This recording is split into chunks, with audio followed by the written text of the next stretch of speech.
Mbote peuple congolais, mbote congomani esika tu bozali bokolanda biso ya liboso to kumisi tata Nzambe mokeli na lola pe mabele akela yo pa akela ngai asali kelelo to kutana lisusu pona kopesa bino compte rendu ya makambo elekanaki na Angola et puis kopesa bino ba information mususu concernant Tozali komona la méritocratie au service de la nation na Foneur à travers DG Georgine Selemani Toulia à qui je salue en passant. Les lots a deux sujets à l'ordre du jour. Sujet tokolobela ezali makambo etali Foneur Fonds national pour na kobongisa banzela na biso parce que ce qui est lo to beta makambo ya banzela il faut kobongisa oyo bazali responsable ya kopesa misolo ITPR welekina nzela Foneur nde ba branche mususu ezui oyo sengeli kopesa bango ba OVD pour na makambo etali banzela bapon ba passerelle et tout consort kaka awa na ebisaka bino que tant bolandaka ngai elingi koloba te ke nazama ile makasi koleka bino mais ezalaka juste ko partager makanisi to ba idée et puis kolongola ba idée ya mabe na bato ba pesa bino ba information lokuta biso sko to ena vérité to tandeli bino yango parce que ce n'est que les esprits faibles nde bazora bango facilement. C'est pourquoi David Tunga Junior Béton, votre humble serviteur, kolandi sa détermination, ton engagement, bonne volonté politique ya mokonzi mboka Félix Antoine Tshilombo Tshisekedi na kenda rapena na source pona komela bino etali ba information solo toyokaki ndenge batu balobaki rencontre ya ministre sommet tripartite oyezalaki choisi na Union africaine ba désignaki président angolais Lorenzo et puis kaka awa nde bokoyeba comment esukaki tozo banda na premier sujet na biso ya Foneur coup de chapeau ta lobby coup de chapeau ceux qui bomoni nga Junior Béton na lobby bongo c'est que makambo eza kitoko pourquoi na koloba ndenge wana après avoir s'engager pour la inauguration, il y a 35 km de voirie na Kasaï oriental. Les lots, ils ont un audit. Et ça l'a marqué. Na Foneur, audit international, avec des résultats satisfaisants. Sur la gestion saine des ressources du Foneur, ainsi que sa bonne gouvernance actuelle. Ceux qui ont sali malamu, au commun n'a dit tout nganaye, na félicité, na betelo maboko. Ceux qui ont bimi libanda, au commun n'a Junior Béton, na ye na lobby ke obimi libanda. Obimi libanda. Tango peto betelo maboko, ndima peto critiquer yo soko sali pe mabe. À travers cet audit, l'ELO, Banque mondiale, s'apprête à libérer le financement du projet Pacte, soit un montant de 1,5 milliard de dollars. Il vise la construction de 680 km de routes. Ah, biloko aboitikala ko sala matin pendant 18 ans. engagement ya boetela ko sala maté pendant 18 ans. Kaka à travers mon contombolo l'excellence Félix Antoine Tshilombo Tshisekedi oya lobi que Congo est kozala plus beau que l'Allemagne. Pour Congo est la plus beau que l'Allemagne et c'est ba construction ya kitoko salama. Et c'est banzela kitoko salama. Et c'est ba passerelle kitoko salama. Et c'est ba pont kitoko salama. Mais pour être salama, et c'est qu'il est de personnes déterminées d'accompagner la vision du chef de l'État. C'est pourquoi tu peux féliciter DG Georgine Seleman Tulia, la méritocratie au service de la nation. Pacte signifie projet d'appui à la connexion et au transport. Oyo eko relié sud-ouest à Mokanabiso. Ozui Mujimai, Ozui Kabinda, Ozui Lubaou, ensuite Butembo, na Kanya Bayanga. Bon, vous comprendre, na Kanya Bayanga. Nanzela ya transport et qu'on permette rapprochement et puis déplacement paisible de la population. Parce que la population a une difficulté, il y a qu'à se rapprocher. Dans le village, on a outil kotanga awa. Mais ce qui est là, Banque mondiale déterminée, il y a qu'à financer. Mais solo on a outil ko bisabino 1,5 milliard de dollars. Et Zali Poete, Tozali na mokonzi mboka qui est sincère et honnête, Félix Antoine Tshilombo Tshisekedi, et puis na DG Georgine. Owa pi Tozali kosenga ba mususu ba mboto le pas. On a besoin de voir un Congo debout. On a besoin de voir un Congo fort. Et sengeli ke biso pe ba tozana kati na ba institution. Tozana kati ba entreprise doit refléter l'image de notre président de la République, actuel chef de l'État, Félix Antoine Tshilombo Tshisekedi. Coup de chapeau na maman DG Georgine Seleman Tulia. Maintenant nazo kota na deuxième sujet na biso na yebisa bino mayenini ebimaki to compromis nini epesamaki na mini sommet tripartite ezaki dirigé na président angolais Lorenzo. Na yebisaki bino na émission mususu koloba que ce n'est pas le président Félix Antoine Tshilombo Tshisekedi muto a convoqué qui raconte wana. Tolandaki ezana batu qui ont dirigé ce pays. Kagame étant qu'autorité morale il y a M23. À l'époque, bakokaki kosala nyoso to basali ko boma ba congolais ko changer ba kombo ya ba mouvement na bango et bandaki kolobela Paul Kagame loko mokote. Et puis à l'époque, il n'y avait personne qui peut se soucier.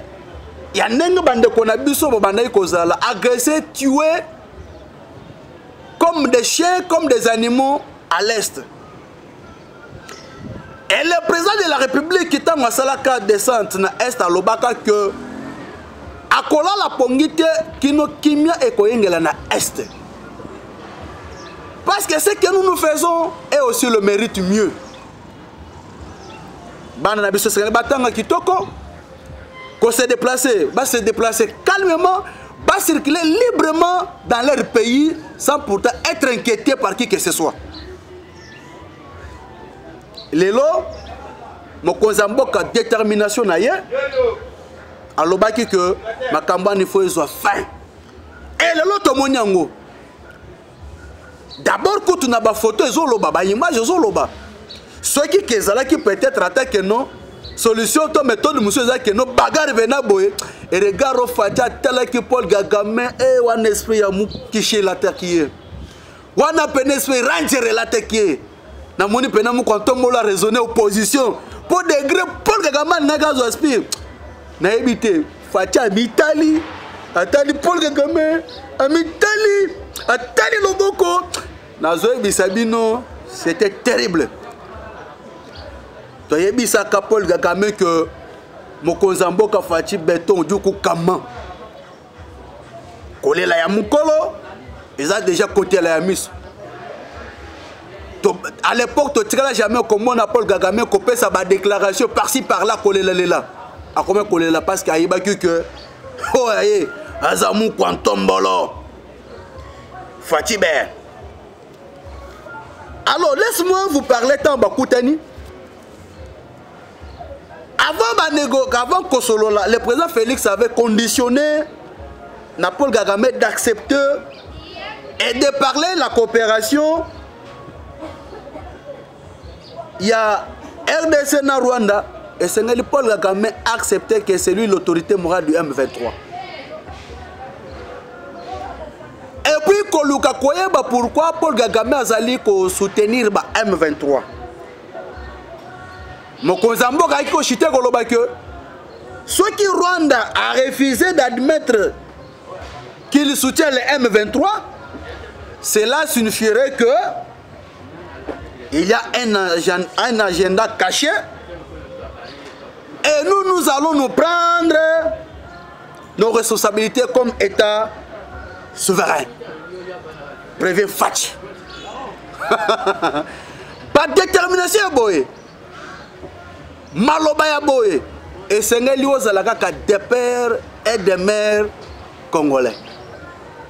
Yango nazo bisaba mususu ngongango yango. Na place Obimana après 2023, babengo candidat malheureux. Luka déjà nationalité na yo. Kende Luka ba programme ya ba élection pour être après 2023 ba retourna ngulu. Ba bengo candidat malheureux. Pour biloko aboitango ezali ko salama. Ezali toujours combattre sa confiance. Il y a peuple congolais envers Mokonzi Mboka que vanda na yo obongi na biso et puis Congo eza na poussa na yo. Et d'ailleurs na profiter pour na saluer décision ya gouverneur Gentini Ngobila. On appelle ça un message ne koloba que tous les étrangers, tous les expatriés et Sengeli Bazala identifié. Bah ça qui date en commençant du 5 au 15 juillet. Soit qui était chez Bino. N'a pas déjà ba mususu ba comme ko polémique yango que non décision na zomi pour na Zambien wana o décision na zomi pour na Italien wana mais ceux qui za Zambien a Kenda se fait identifier. Ah vous za Zambie, ah vous za RDC. Soit za Italien a Kenda se fait identifier. Ah vous za Italien, ah vous za RDC. Soit za Ougandais a Kenda s'identifier. Ah vous za RDC za Ouganda. Bokende aussi identifié. Maintenant, na makamono surtout tango lobami sous médiation il y a un président angolais pour désamorcer les conflits entre deux voisins,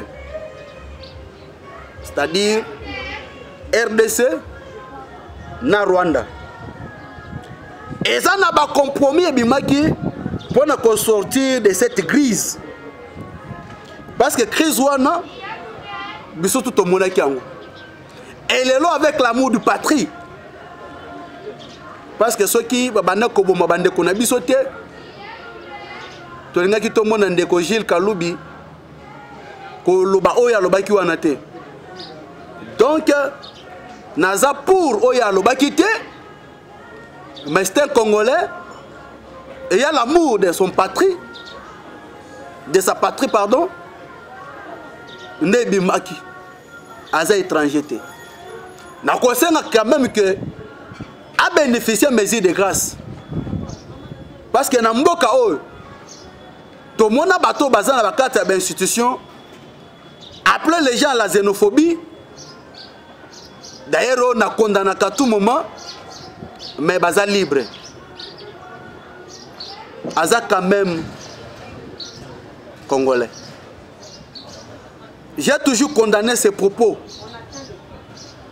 Mais que notre justice puisse le gracier. C'est un responsable, Papa Yabana, qu'il mérite aussi la liberté de tous ces mouvements pour nous servir à la famille. Parce que l'agression à Rwanda, tout ça, on a besoin de mon ensemi. Le vieux Ndika, tout ça, on attend Ndika, mon côté, quoi, mon père, histoire que non, tu viens à l'action. Mais tout le monde a un tout ça, la justice. État absolu Camboyo, tu es bien que vous êtes indépendant. Abomité. Tu es bien que le message n'est pas qui m'a bé. Mais Aza Congolais. Aza peut mériter pardon, peut mériter grâce. Quoi ça l'appelle libre. Alors pour la cause sa confiance et restaurer la confiance entre les dirigeants politiques, parce que nous que bon makabiso, qu'on restaurer confiance entre les dirigeants politiques et bien. Mais il y a quelque chose au biso ba congolais to zalaka nango, au to mona kapet observaka vis-à-vis na Paul Kagame. Et le tout le monde n'a pas Paul Kagame, azara sincère te bazara honnêteté. Et le ban nango moi général Augustin Kabouya à 47 Chingoma. Le problème est que Paul Kagame serait sincère et honnête vis-à-vis de l'engagement. Parce que l'hypocrisie à double face. Pour vendre ça, parce que na Rwanda, il y a aussi des Congolais. Na RDC, il y a aussi des Rwandais. Nous sommes appelés à vivre ensemble. So boyoka oyebimi comme ma décision prise dans cette mini sommet. Pour éviter l'atmosphère qui tendit entre RDC et Rwanda, Makambo Kende Boye progressivement selon la feuille de route dite de Luanda. Bako relancer commission mixte. Oh et sali bambou le belé. Et ça la recotate.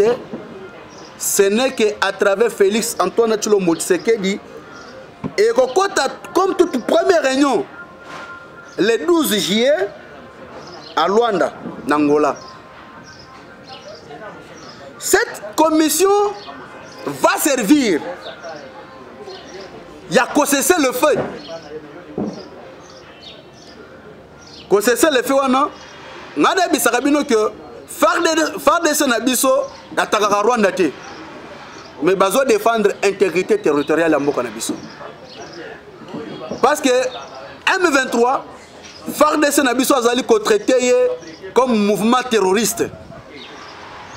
C'est pourquoi ce mouvement de M23 était exclu dans la négociation il y a Kenya.